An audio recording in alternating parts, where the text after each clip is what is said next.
The flow of nature. The countless stars in the sky all live and move according to the flow of nature. Whether they are standing still in the emptiness or moving about, the stars are silent, absent of will. The sky allows them to maintain their place. The countless stars are the emptiness itself. Even the numerous galaxies are the emptiness itself. The emptiness creates and eliminates everything. The emptiness operates according to nature's flow. Yet it operates in and of itself, for it has no mind. If man had no mind, he would be able to live naturally according to nature's flow. But man does not know this logic. The only thoughts man has are nothing more than his plans and worries. Such thoughts are what confine him, but he does not know it. Rather, he is bound to his karma and habits. Nature's flow is of its own accord. Nature's flow is as it is. Every creation in the universe is of nature's flow. That is, everything except man's mind. It is only when man lives absent of his mind that he too could be of nature's flow. If you were to ask me why this is, I would tell you that to do as your body naturally does is the flow of nature. What this means is, man is his body, and if he were to become bound to a certain thought, he would be unable to see it the right way. To see something the right way means to act accordingly. All creations exist, and yet they do not. Human life exists, and yet it does not. When man eliminates his life, his shape, his body, is able to act of its own accord, according to nature's flow. But man lives ignorant of this logic. Listen, all of you. Do not worry about life and living well. Instead, try living absent of your mind. When you are absent of mind, your body will naturally be able to act according to truth and to nature's flow. Just as the planets have no purpose, will, or thought, but live by their own ability for self-existence, so can you. The ability for self-existence is not a thought of man's, it is greatness itself.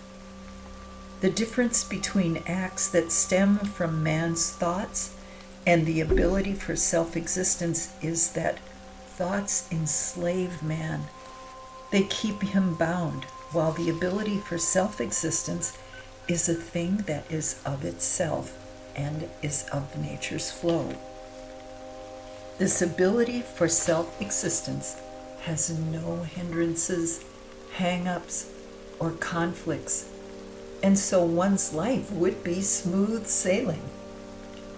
Even if we were to apply this to what people generally refer to as success, this would be a great success for sure.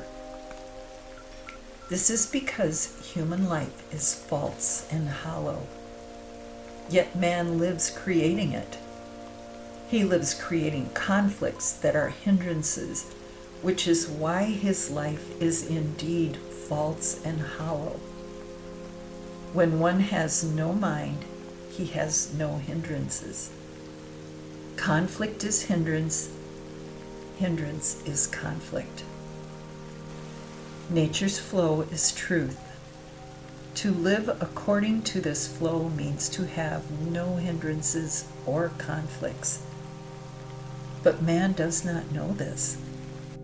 Instead, he is forever deceived by the scheming minds of others, for when one puts up his defenses, others do the same.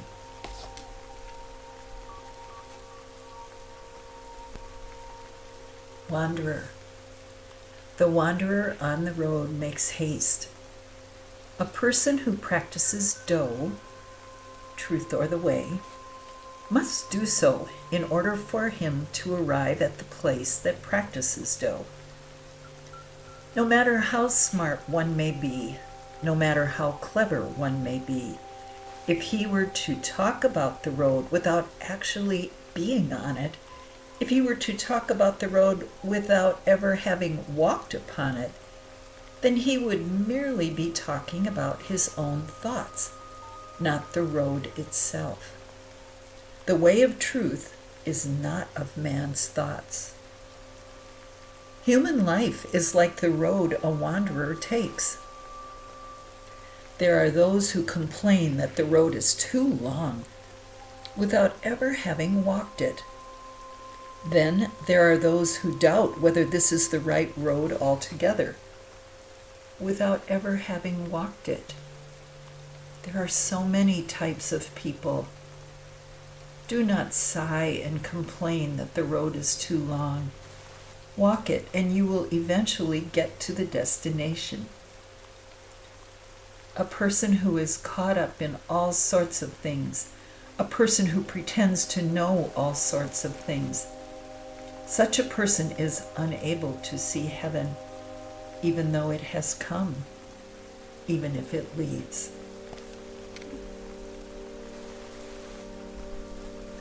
The right way to live. To all of you living in the world, learn how to be unacknowledgeable before being knowledgeable. Knowledge confines you. Being unknowledgeable will free you. To have knowledge, but to not dwell in it. To be unknowledgeable will free you. To all of you living in the world, learn how to not live before learning how to live. When you learn how not to live, the life you live will be endlessly peaceful, and you will understand the logic of life. To all of you living in the world, learn to want not before learning to want. Wants are what confine you in life. To be in want of nothing will liberate you. Thus, to having nothing will set your mind at infinite peace. To all of you living in the world, learn to say goodbye before creating bonds with others.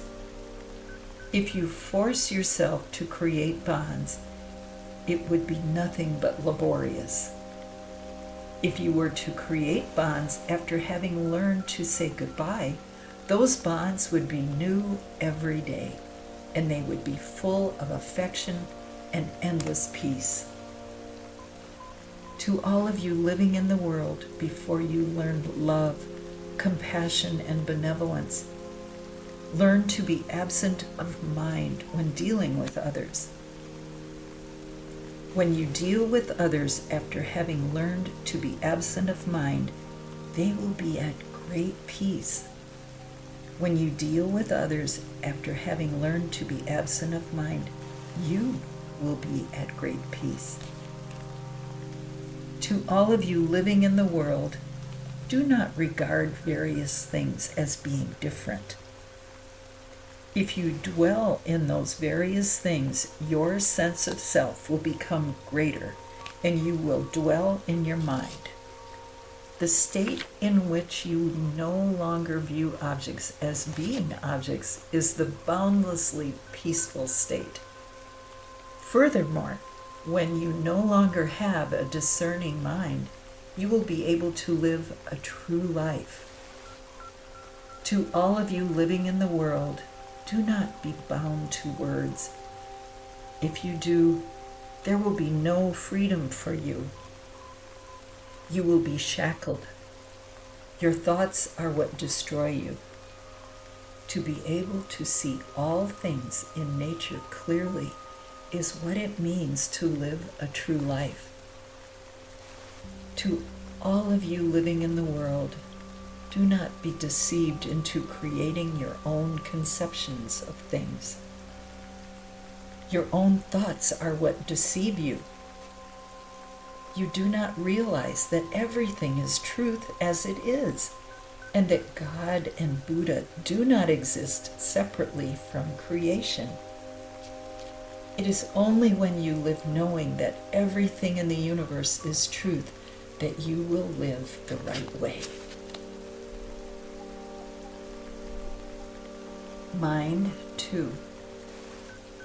The wanderer who searches in haste for the mind does so not knowing that he already has it. He does not know that the mind is with him. Instead, he tries to find the mind of his own creation, which is why it can neither be seen or grasped.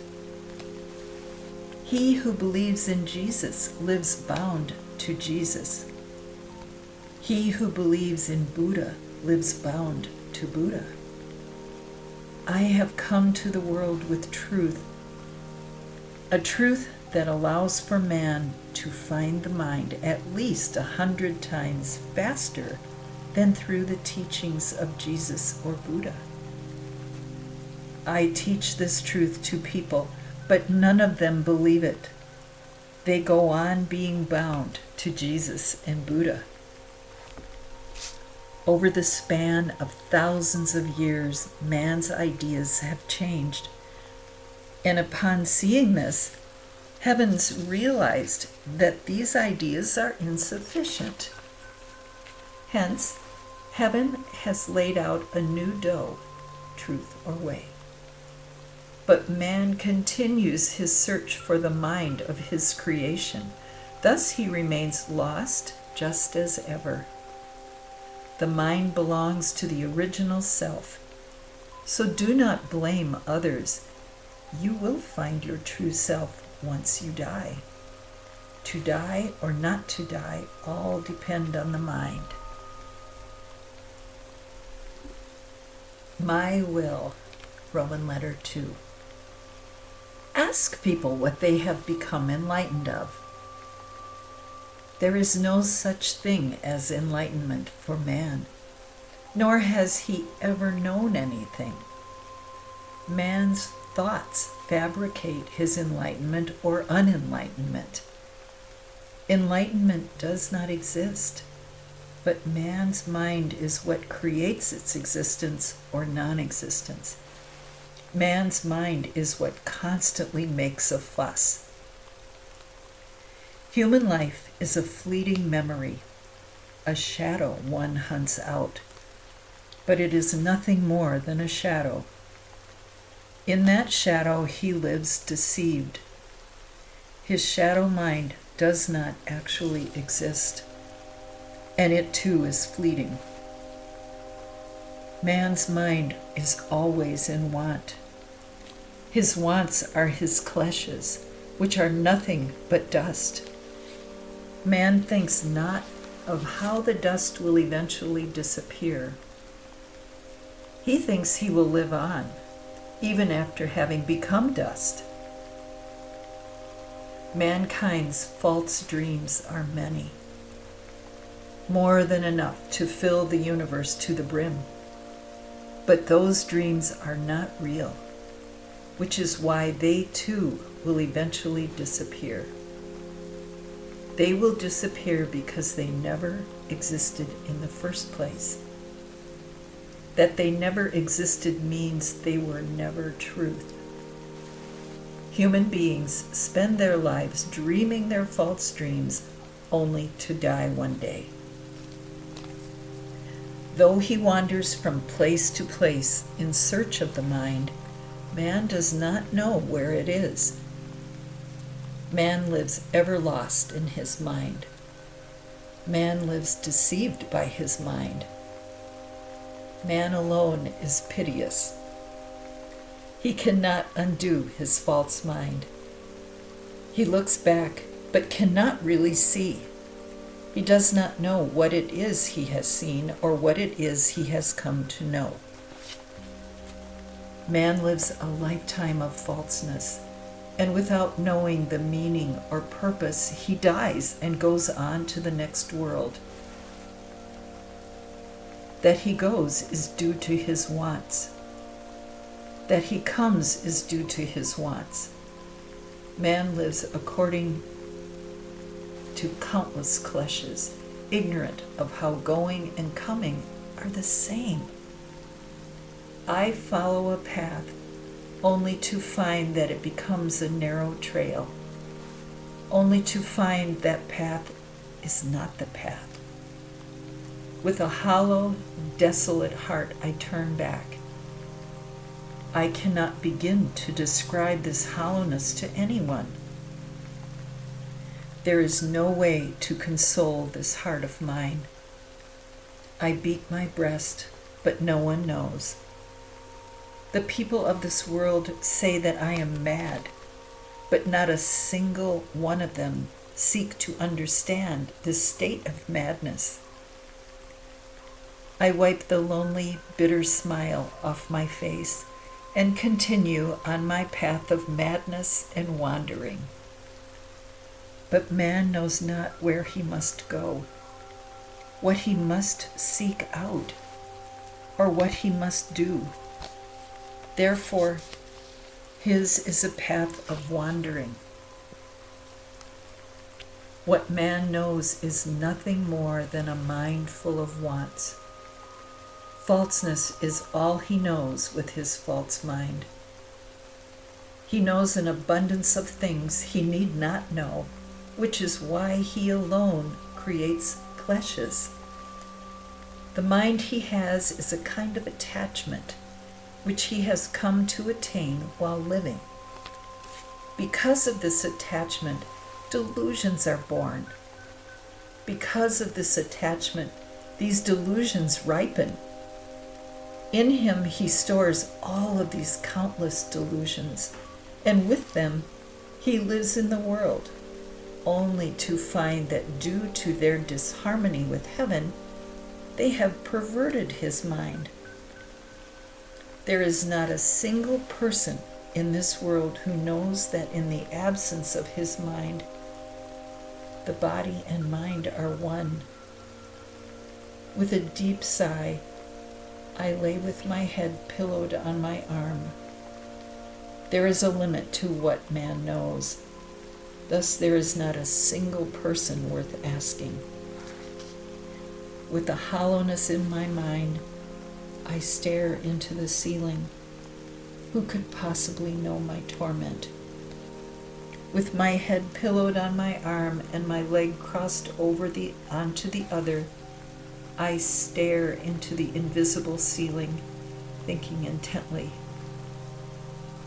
This human life is a waste of time. Though man may go on to the next world, heaven is the only one that knows the meaning of life, and heaven alone is silent. What is man? He does not know that he is living a misguided life. One day his youth will turn into old age, but even after he dies, he will not know the answer. I ask the emptiness, when man might be able to know my will, but there is no reply. Truth is a thing that is intended for man. It exists wholly inside of man. But due to his ignorance, man is unable to find this truth.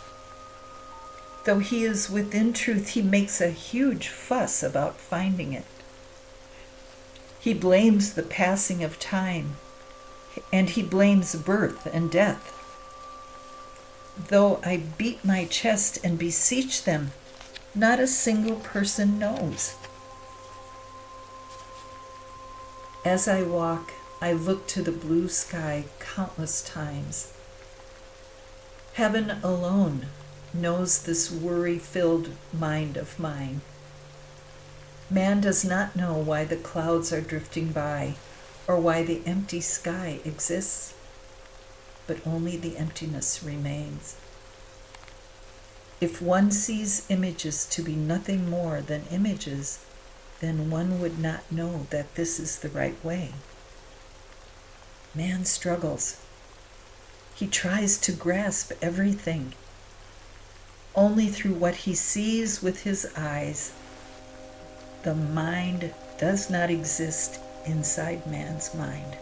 The mind does not exist outside of man's mind.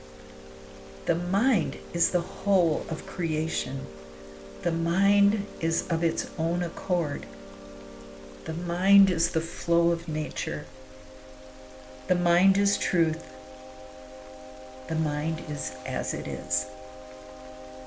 However, man has created so many things in his mind with his thoughts, and these things harass the mind in so many ways.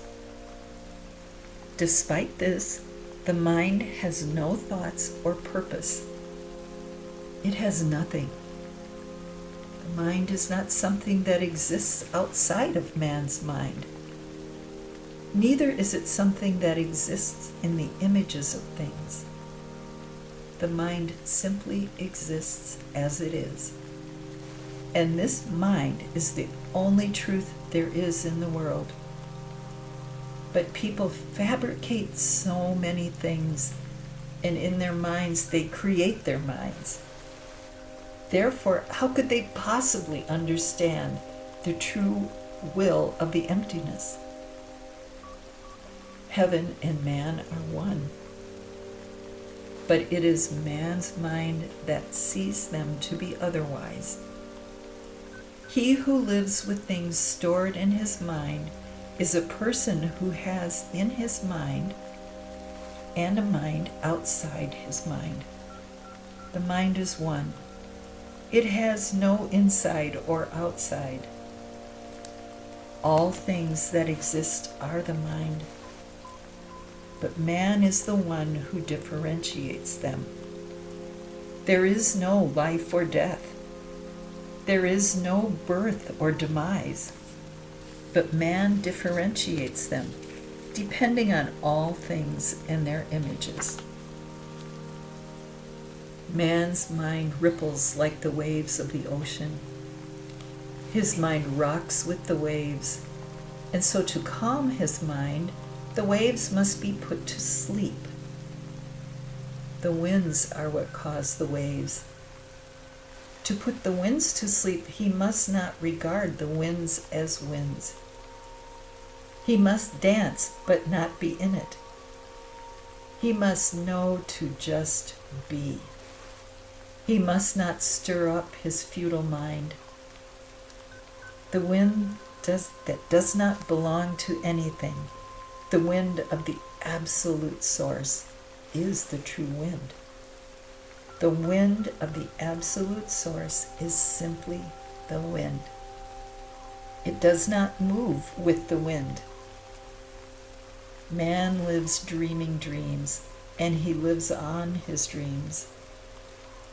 It is only when man lives a life that is not confined in a dream, that is not bound to living on his dreams, that does not sway in time with the wind, no matter how much time may pass or wind may blow, that he is living a true life. There is no such thing as life, yet at the same time, it does. It is only when man does not exist in life that his life is true. It is only when he is outside of it that he is able to see everything rightly. Life passes one way or another, and there is no answer for it. A true life is one absent of wants.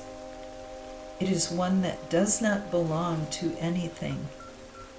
Such is the right life, the true life.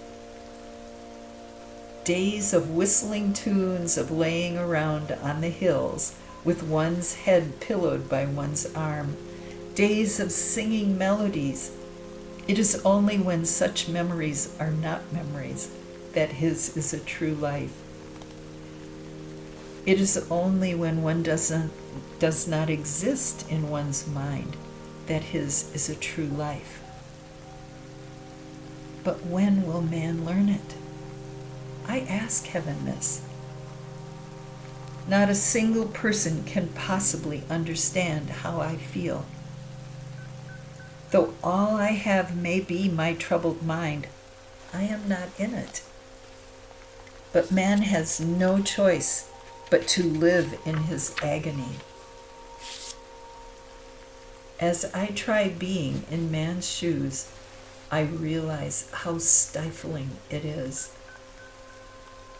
Yet man still does not know where the limits of truth lay, or what it is he must learn.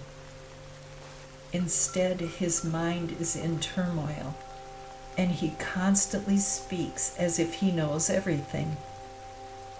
I pity him.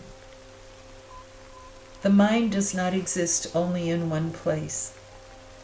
The mind does not belong to anything.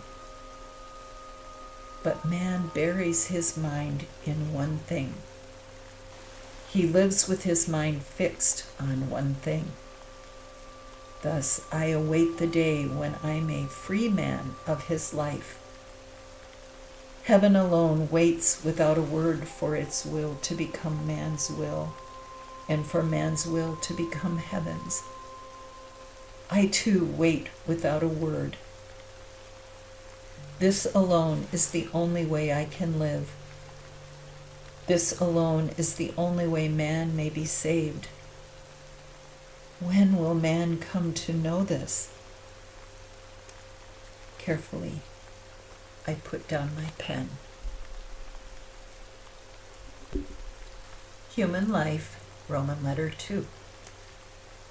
The countless stars that are shining bright in the sky exist due to the mind, which is free of wants and attachments.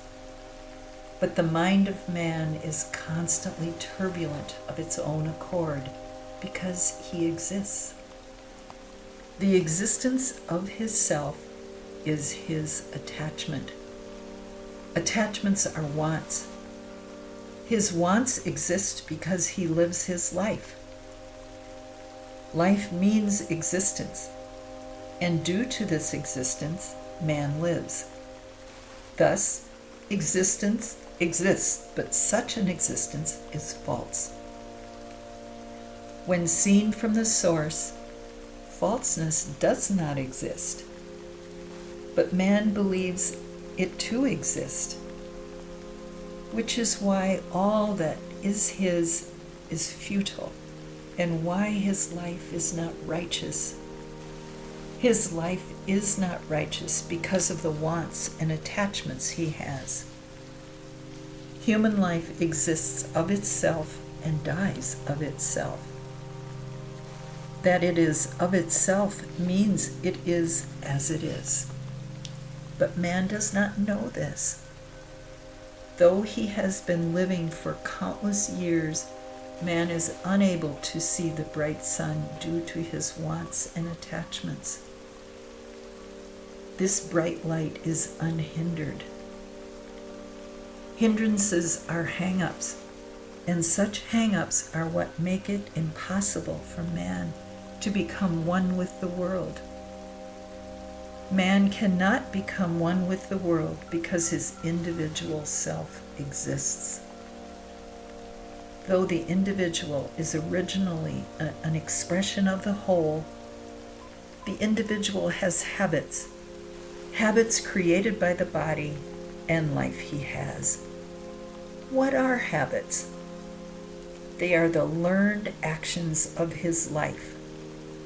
Such actions of his life are his life. His life is a thing that he himself has acquired. There is not a single thing in this world that is absent of wants and attachments.